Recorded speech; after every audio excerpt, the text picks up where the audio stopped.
کا تعلق ہے. آپ پہلے سن چکے. نبی کریم علیہ السلام فرماتے ہیں آخرت کی زندگی اور دنیا کی زندگی کا تناسب یہ ہے کہ جیسے ایک بے کنار سمندر ہو اور اس کے اندر انگلی ڈبو کے باہر نکالو کتنا پانی لگے گا؟ ایک قطرہ یا دو قطرے. فرمایا یہ ہے دنیا کی زندگی اور بے کنار سمندر جو ہے وہ آخرت کی زندگی. دنیا کی زندگی ایک حوالے سے بڑی اہم ہے. وہ اس لیے کہ دنیا کی زندگی دراصل اللہ نے عطا کی ہے آخرت بنانے کے لیے. اس لیے یہ اہم ہے. اگر آخرت بنانی ہے تو یہی دنیا کی زندگی. اگر آخرت کو خراب کرنا ہے تو پھر بھی یہی دنیا کی زندگی. اسی پہ حضور علیہ السلام فرماتے ہیں کما تعیشون تموتون کما تموتون تحشرون او کما قال نبی صلی اللہ علیہ وسلم. جس طرح آپ دنیا کی زندگی گزارو گے اسی طرح ہی مرو گے، اسی طرح قبر میں رہو گے اور قیامت والے دن بھی اسی طرح رہو گے. تو عزیز و دوستو، نبی کریم علیہ السلام کی ذات بابرکات فرماتے ہیں اب پہلا مشورہ آپ کی خدمت میں یہ ہے کہ ہمیں یہ ثابت کرنا ہے کہ کیا ہم مسلمان بھی ہیں کہ نہیں. یہ دیکھنا ہے. تو مسلمان کے ثبوت کے لیے ایک ہی نسخہ حضور علیہ السلام نے فرمایا، وہ ہے نماز. آج ہم تحیہ کر کے اٹھیں کہ ہم 5 وقت نماز پڑھیں، 5 وقت نماز پڑھیں. عزیز و دوستو، تو ہر وائز ماں کی گود سے ہمیں یہ سبق مل رہا ہے کہ نماز نماز نماز. نبی کریم علیہ السلام نے فرمایا 7 سال کا بچہ ہو اسے نماز پڑھاؤ، 10 سال کا بچہ ہو اسے مار پیٹ کے بھی نماز پڑھاؤ تاکہ بالغ ہوتے ہوتے وہ پکا نمازی ہو. آخر اس پہ زور کیوں دیا جا رہا ہے؟ اس لیے کہ آپ کو پتہ ہے کہ حضور علیہ السلام کے فرمان سے آپ کو کئی مرتبہ یہ پتہ چل چکا ہوگا کہ جو بھی بندہ جائے گا بہشت کے اندر وہ اللہ کے فضل سے جائے گا. جو بھی بہشت میں جائے گا وہ اللہ کے فضل سے جائے گا. تو اللہ کا فضل جو ہوگا کن پہ ہوگا؟ اس کی نشانیاں جو ہیں وہ دنیا کے اندر ظاہر ہو جائیں گی کہ اللہ کا فضل دن آخرت میں کس پر ہوگا. وہ دنیا کے اندر، دنیا کی زندگی کے اندر اسے پتہ چل جائے گا، ہر ایک کو پتہ چل جائے گا کہ یہ وہ ہے جس پر اللہ کا فضل ہوگا. اور اس فضل کی سب سے بڑی نشانی جو ہے وہ نماز ہے. اور اللہ تعالیٰ جل شان کو اپنے کلام پاک میں خود فرما رہے ہیں فی جنات یتساءلون عن المجرمین ما سلککم قالوا لم نک من المصلین. بہشت اور دوزخ کے دروازے اٹھ جائیں گے.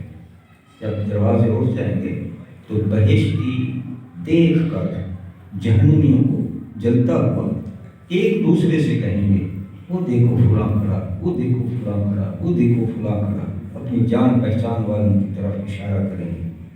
تو پھر پوچھیں گے یہ بتاؤ آپ دنیا کے اندر کیا کرتے تھے، کس وجہ سے آپ کو جہنم میں ڈالا گیا؟ تو ان کا سب سے پہلا جو جواب ہوگا ہم نماز نہیں پڑھتے تھے. اپنے منہ سے کہیں گے کہ ہم نماز نہیں پڑھتے تھے.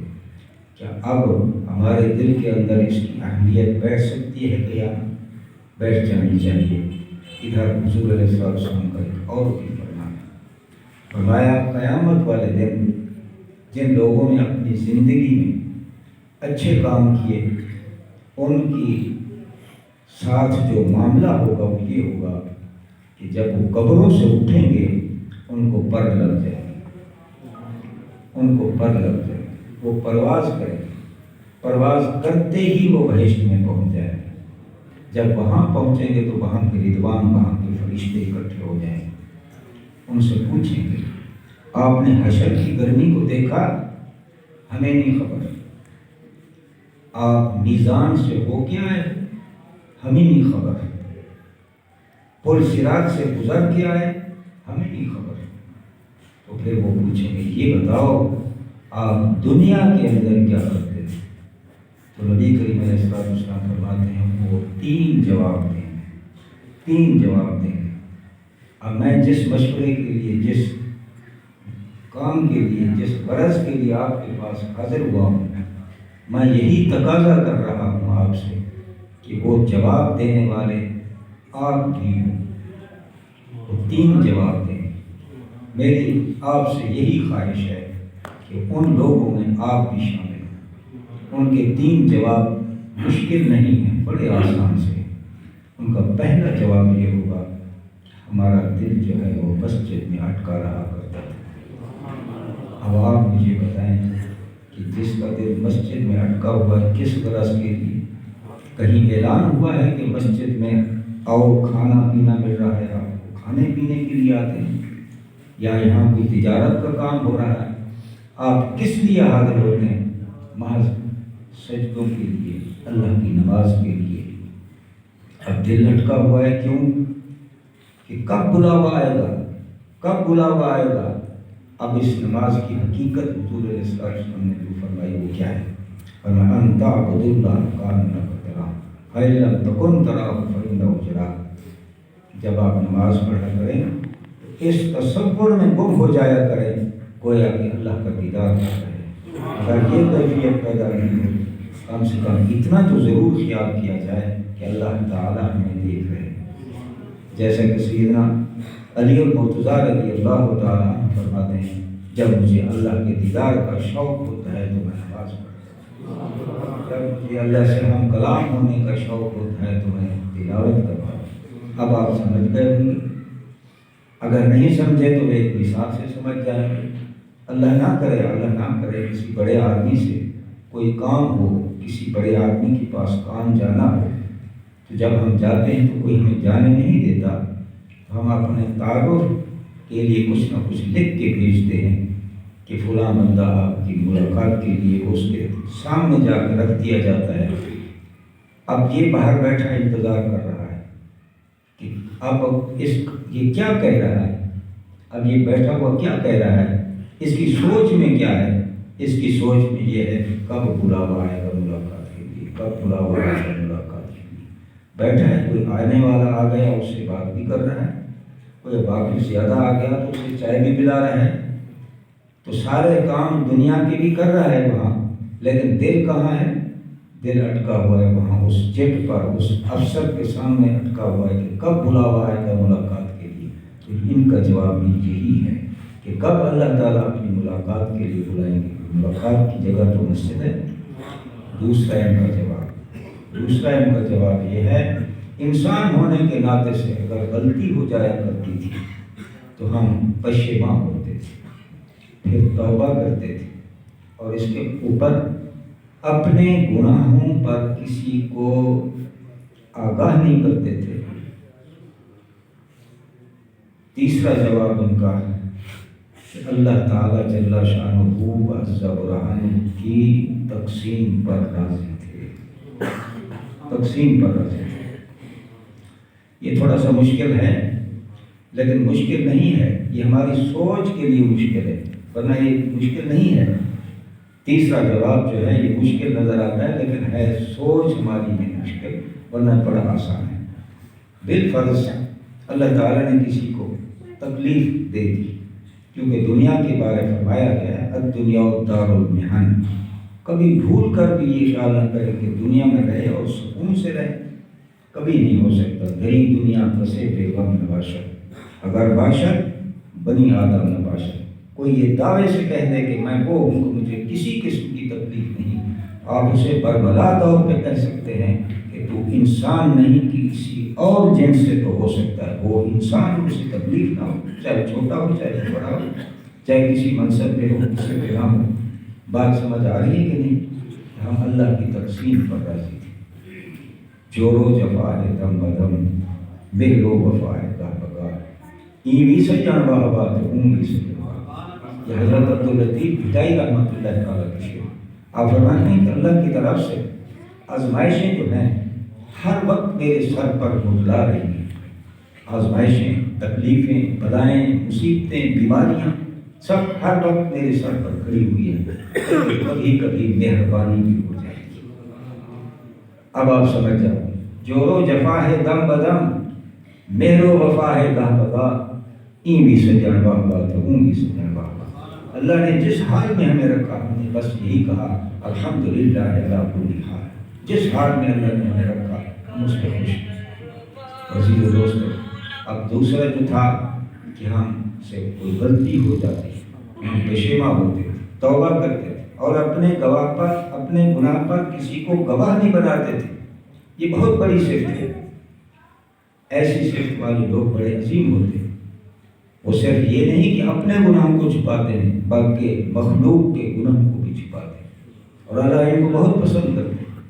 نبی کریم علیہ السلام فرماتے ہیں قیامت والے دن ایک چھت کے نیچے چھپا کے آدمی کے گناہ اس کے سامنے جب کر دیے جائیں گے تو وہ گھبراہٹ سے کانپنے لگے گا، تو حکم ہوگا ڈرنے کی ضرورت نہیں، تیرے اندر بہت بڑی صفت یہ تھی کہ تو اپنے گناہوں کو بھی چھپاتا تھا، لوگوں کے گناہوں کو بھی چھپاتا تھا، میں بھی ستار ہوئی ہوں، تو بھی چھپا کے لایا اور میں بھی چھپا رہا ہوں جو بہشت کے اندر۔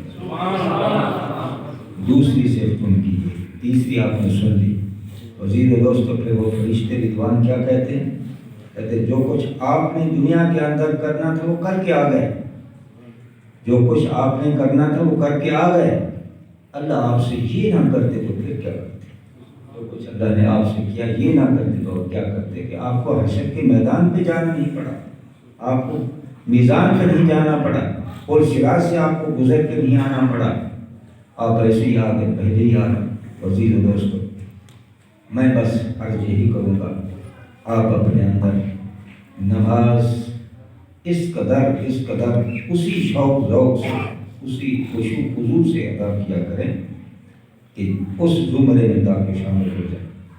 دوسرا یہ ہے عزیز و دوستو، ہم نہ سمجھیں، یہ بات بڑی دور کی ہے، ہم محبت ہونے کے حوالے سے ہر بندہ، کوئی بھی ایسا نہیں جس کے دل کے اندر حضور علیہ السلام کی محبت ہو۔ روزانہ ہزاروں سینکڑوں لوگ ہمارے ساتھ اس قسم کی گفتگو کرتے ہیں، پیر صاحب دعا کرو حضور کی زیارت ہو جائے، بڑا شوق ہوتا ہے لوگوں کو، بڑا شوق ہوتا ہے۔ تو عزیز و دوستو، نبی کریم علیہ السلام نے فرمایا تو میں جو زیادہ سے زیادہ مجھ پر درود السلام پڑھ کے آئے گا وہ زیادہ سے زیادہ قریب بھی وہی ہوگا۔ اور دوسرا مشورہ یہی عرض کروں گا، آپ اپنی زبان کو وقف کر دو درود و سلام کے لیے، اپنی زبان کو وقف کر دو درود سلام کے لیے۔ میں یہ نہیں کہوں گا کہ ایک تسبیح پڑھو، دو تسبیح پڑھو، نہیں۔ اللہ فرمائے میں پڑھتا ہوں، فرشتے پڑھتے ہیں، مومن آپ میرے محبوب پہ درود بھی پڑھو، سلام بھی پڑھو، اور سلام بھی محبت والا پڑھو۔ بارگاہ رسالت میں عرض کیا گیا یا رسول اللہ فداک ابی و امی صلوات اللہ علیہ وعلی آلہ وصحبہ وسلم۔ دور کے لوگ، بعد میں آنے والے، ہم تو بیٹھے ہیں سامنے درود السلام پڑھ رہے ہیں، تو نبی کریم علیہ السلام نے فرمایا جو محبت سے پڑھتے ہیں ان کا سنتا بھی ہوں، پہچانتا ہوں۔ جو ہٹ کے ہیں وہ فرشتہ میرے پاس موجود ہے، وہ جہاں بھی ان کی زبان سے ادا ہوتا ہے وہ مجھ تک پہنچا دیتا ہے۔ تو عزیز و دوستو، اب میں وہی محبت والا الفاظ بھی آپ کو سنا دوں کہ وہ محبت والا درود السلام آپ پڑھا کریں۔ جب زبان فارغ ہو تو مومن کی زبان پاک ہے، یہ بھی میں عرض کرتا چلا جاؤں۔ اگر وضو ہو تو ثواب زیادہ ہے، اگر نہیں تو پھر بھی مومن کی زبان پاک ہے، وہ درود السلام پڑھ سکتا ہے۔ یہ لفظ یاد کر لیں، صلاۃ اللہ، میرے ساتھ پڑھیں، صلاۃ اللہ، سلام اللہ علیکہ یا رسول اللہ۔ یہ مختصر ترین، اور یہ وہی ہے کہ جو فرمایا میں سنتا بھی ہوں اور پہچانتا بھی ہوں۔ صلاۃ اللہ، سلام اللہ علیکہ یا رسول اللہ، 2-4 دفعہ پڑھ کے بعد علی کا اصحابی کی یا سید دیا ہے، ٹھیک ہو گیا۔ تیسری بات یہ ہے، حق سبحانہ و تعالیٰ فرماتے ہیں، یہ بات جو ہے تو بڑی تفصیل طلب، لیکن میں اختصار سے عرض کروں گا، وہ یہ ہے کہ میں پہلے ہی عرض کر دوں کہ حضور علیہ السلام کی ذات بابرکات فرماتے ہیں، کتنا ٹائم باقی ہے؟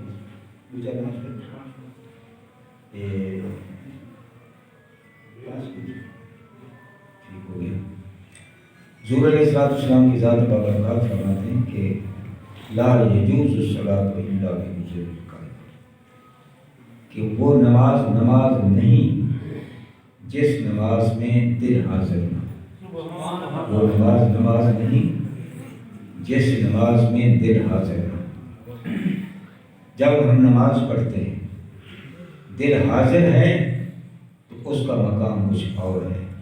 جو دل حاضر نہیں نماز کے اندر، جب نماز سے فارغ ہوتے ہیں، اب ہماری سب حرکات کو، سکنات کو، اٹھنے کو، بیٹھنے کو سب لکھ لیا فرشتوں نے، پھر بھی اب فیصلہ نہیں کر پاتے اب اس کا کتنا ثواب ملنا ہے۔ بارگاہ عزتی میں عرض کرتے یا اللہ اس نے نماز ادا کر دی، سب کچھ دیکھ لیا، لیکن کیا کرنا ہے اس کا نماز کا؟ تو حکم ہوتا ہے اس کے منہ پہ مار۔ میں سر بسجدہ ہوا کبھی تو زمین سے آنے لگی صدا، تیرا دل تو ہے صنم آشنا، تجھے کیا ملے گا نماز میں۔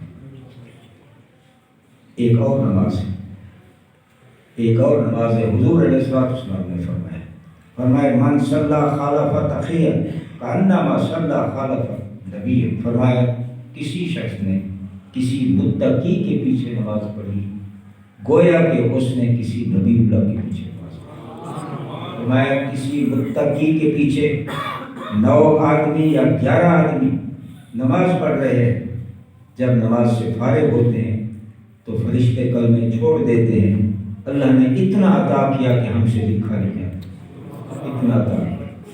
خلوص سے دل سے ہو سجدہ تو اس سجدے کا کیا کہنا، خلوص سے دل سے ہو سجدہ تو اس سجدے کا کیا کہنا۔ وہاں کعبہ پلٹ آیا جہاں جس نے جبین رکھ دی، وہاں کعبہ پلٹ آیا جہاں جس نے جبین رکھ دی۔ وہ سجدہ ہو کہ کعبے کو مجبور ہونا پڑے کہ آپ کے سجدہ گاہ پہ آ جائے۔ وہ سجدہ کون سا ہے؟ ان تعبد اللہ کانک تراہ فإن لم تکن تراہ فإنہ یراک۔ تو عزیز دوستو، اب اس میں مقصود کیا ہے میرا کہنے کا؟ نبی کریم علیہ السلام فرماتے ہیں اللہ کی بارگاہ میں حاجی صاحب آ گئے، حاجی صاحب آپ نے حج پڑھا؟ ہاں جی حج پڑھا۔ کس لیے؟ اللہ، یا اللہ تیری رضا کے لیے؟ نہیں، تیرا مقصد تھا لوگ مجھے حاجی کہیں، وہ جا رہے تیرا حج۔ آپ نے علم پڑھا؟ ہاں جی، کس لیے؟ یا اللہ تیری رضا کے لیے؟ نہیں، لوگ مجھے عالم کہیں، آپ کو لوگ عالم کہتے تھے، آپ کی مراد پوری ہو گئی، جا رہا ہے علم۔ ہاں جی صفی صاحب آپ نے سخاوت کیوں کی؟ یا اللہ تیری رضا کے لیے؟ نہیں، لوگ مجھے صفی کہیں، آپ کو لوگ صفی کہتے تھے، آپ کی مراد پوری ہو گئی، وہ جا رہا ہے آپ کا حج۔ شہید صاحب آ گئے، شہید صاحب آپ نے شہادت کیوں پائی؟ یا اللہ تیری رضا؟ نہیں، مرنا تو ہے، تیری مراد یہ تھی مرنا تو ہے، میرے نام کے شہر کے نام ہوں گے، میرے نام کی سڑکیں ہوں گی، بڑا نام ہوگا میرا، تو ایسے تھا ہوا، بس تیری مراد تھی وہ پوری ہو گئی۔ اب اس اپنے عمل کو چھوٹا ہے یا بڑا ہے، اللہ کی بارگاہ میں ہم کس ذریعے سے پیش کریں تاکہ وہ قبولیت کے درجے پر پہنچے، وہ میں آپ کو ایک ذکر بتاتا ہوں۔ نبی کریم علیہ السلام فرماتے ہیں کہ اللہ تعالیٰ خود فرماتے ہیں، خود اگر تو مجھے علیحدگی میں یاد کرے گا میں تجھے علیحدگی میں یاد کروں، اگر تو کسی مجمع میں یاد کرے گا میں تجھے بہترین مجمع فرشتوں میں یاد کروں، اگر تو مجھے دل میں یاد کرے گا تو میں بھی آپ کو دل میں یاد کروں، میں بھی آپ کے۔ تو عزیز و دوستو، ذکر بہت ہیں، جیسے میں نے عرض کر دیا، بدنی ذکر بھی ہے، مالی ذکر بھی، لیکن جو مقام دل کے ذکر کا ہے، نبی کریم علیہ السلام نے فرمایا تفکر ساعۃ خیر من عبادۃ 70 سنۃ، فرمایا ایک لمحہ دل سے اللہ کا ذکر کرنا، فکر کا ذکر، دھیان کا ذکر، خیال کا ذکر 70 سال کی باتیں سکھاتا۔ اب بس میں آپ سے یہی عرض کروں گا، بلکہ میں آپ کو مبارک دے کے عرض کروں گا۔ آپ مبارک کس حوالے سے ہیں کہ آپ مومن ہیں، ایسا ہے کہ نہیں؟ کیا ہم مومن ہیں کہ نہیں؟ تو مومن کی فضیلت آپ نے سن لی، اللہ نے خود اعلان فرمایا اے میرے محبوب میں کہیں نہیں بستا، جب بستا ہوں تو مومن کے دل میں بستا ہوں۔ تو جب آپ اتنے عظیم ہو، اللہ نے آپ کو اپنا گھر بنایا، آپ کے دل کو اپنا گھر بنایا، تو میں عرض کروں گا کبھی بھول کر بھی یہ خیال نہ کرنا کہ ہمارا دل دھڑک رہا ہے۔ مومن کا دل نہیں دھڑکتا، مومن کا دل اللہ کے شکر میں کرتا ہے، اللہ اللہ اللہ۔ کبھی سنا ہے نا آپ نے؟ نہیں سنا تو بزرگ تو آپ کو بار بار کہہ چکے، دل کے آئینے میں ہے تصویر اللہ، جب کبھی گردن جھکائی دل۔ تو اب آپ یہ بات سمجھ رہے ہیں، میں آپ سے پھر عرض کروں گا اور میرے ساتھ آپ یہ کہیں کہ دل کیا کر رہا ہے؟ چھوٹے بچے یہ بھی آپ سے اگر بچہ پوچھے کہ دل کیا کرتا ہے تو آپ نے صرف یہی کہنا کہ دل کرتا ہے اللہ اللہ اللہ۔ اگر یہ بات سمجھ آ گئی ہے تو خیال ہی بدلی کرنا۔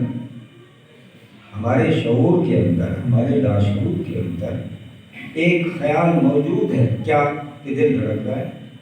ہم خیال دیں نہ دیں وہ دھڑک بھی رہا ہے۔ اب اسے خیال کو نکال دینا ہے۔ اب ہمارے تصور میں یہ ہو، شعور میں یہ ہو، لاشعور میں یہ ہو کہ دل ہمارا اللہ کے شکر میں اللہ کا ذکر کر رہا ہے۔ ذکر کیوں کرتا ہے؟ اسی شکر میں کہ اللہ نے مجھے اپنا گھر بنایا۔ کیونکہ حضور علیہ السلام فرماتے ہیں بہترین شکر گزاری اللہ کا ذکر ہے۔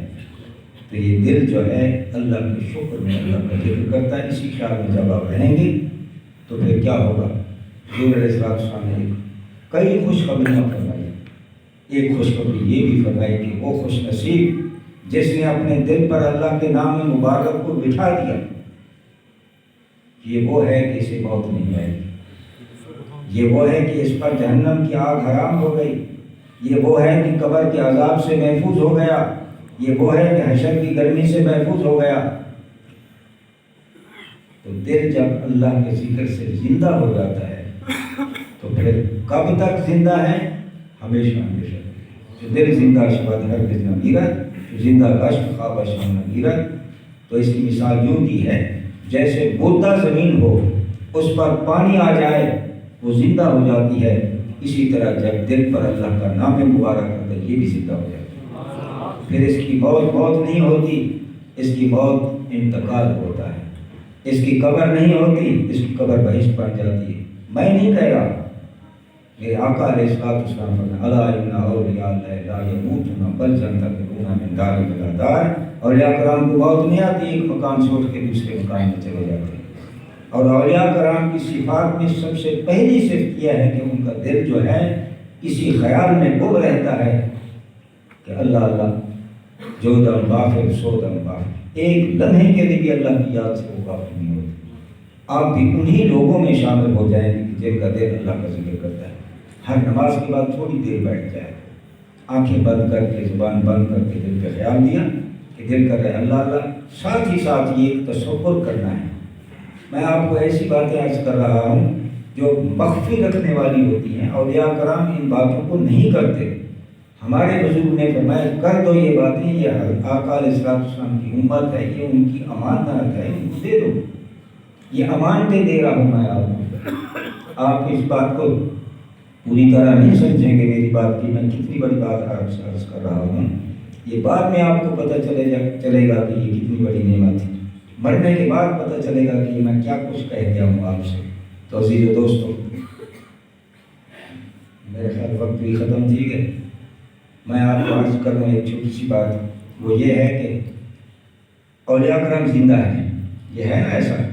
ہمارے ایک فقیر حضرت جمال اللہ ملتانی رحمۃ اللہ تعالیٰ کے مزار شریف پہ گئے، حضرت سے باہر تشریف لے، حضرت سے باہر تشریف لے عرض فرمایا السلام علیکم یا بزرگ۔ حضور میں تو عام فقیر ہوں، میں بزرگ تو نہیں، آپ سارے کے سارے بزرگ ہوں۔ تو کہنے لگے کہ آپ کا نام لیا، بڑے ادب سے نام لیا، کہ ان کے مرید نہیں ہو؟ کہ ہاں، یا تم سارے کے سارے بزرگ ہو۔ وہ نعمت، وہ چیز جو ہمیں 30 سال تک اپنے بزرگوں نے اس کی خوشبو تک نہیں دکھائی، نہ ہی ہم لوگوں نے اتنی جلدی کی۔ وہ تو جو بھی آتا اس کو یہ ذکر بتا دیتے، یہ تو اولیاء کرام کا ذکر ہے، جو بھی آ رہا ہے آپ کا ولی بن کے آ رہا ہے۔ میں اس لیے عرض کرنا کوئی تعریف نہیں کی بات نہیں کر رہا، میں آپ کو تحریض کے طور پہ عرض کر رہا ہوں کہ آپ کے دل کے اندر اس کی اہمیت بیٹھ جائے، جب آپ کرو گے تو تب فائدہ ہوگا۔ اور آخری گزارش ہے، حضور علیہ الصلوۃ والسلام فرمایا میرے امتیوں مخالفت کرنا نصارہ کی، یہود و نصارہ کی، کس لیے، کیا، کس معاملے میں؟ فرمایا خالق المشرکین عفو سوار ہاں، وہ مونچھیں بڑھاتے ہیں داڑھی کٹاتے ہیں، اس کے خلاف کرنا، مونچھیں پست کرنا، داڑھی کا حکم ہے تھوڑی سی نیچے ایک، کس لیے؟ من تشبہ بقوم فہو منہم، جو جس قوم کی شکل بن کے آئے گا اسی میں سے اٹھے گا۔ ہوں حضور علیہ السلام کے امتی کھڑے ہوں کہیں اور وہاں کی شرمساری سے بھی بچیں گے اور حضور علیہ السلام کا ساتھ بھی ہمیں ملے گا۔